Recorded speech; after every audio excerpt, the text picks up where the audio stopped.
People are willing to believe anything except that something could be their own fault.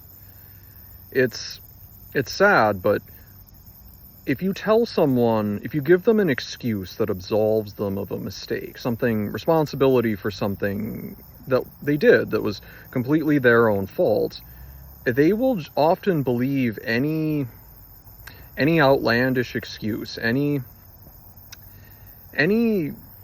crazy over-the-top explanation that if they were being more objective and weren't blinded by a desire to believe, they would just dismiss out of hand because it's insane. But people will, if you feed them an excuse for their own behavior that they want to hear and they want to believe, then no matter how absurd it is, they often, not always of course, but often people will leap to believe it. Sadly, they will put aside any of the critical thinking that they might employ if this was someone else that they were observing, because it's themselves, because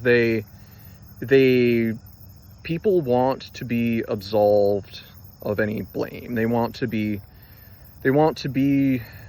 told that nothing's their own fault. And we are all like this. It's just human nature to want to escape any responsibility for the things that we do wrong. But if we fall into that trap, then at best we're just going to live in a fantasy world. At best we're never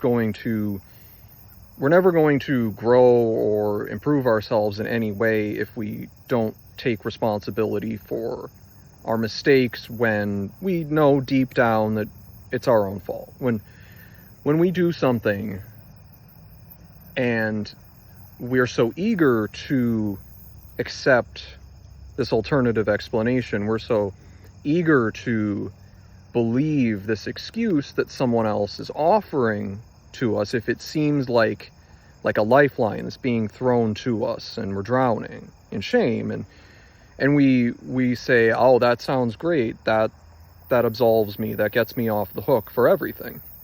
That is, if it seems incredibly attractive and like it's salvation being offered to you and it gets you off the hook, consider that maybe that reaction stems from a need to escape blaming yourself. It can be an indicator that is in fact not really what we need. We need to be accepting our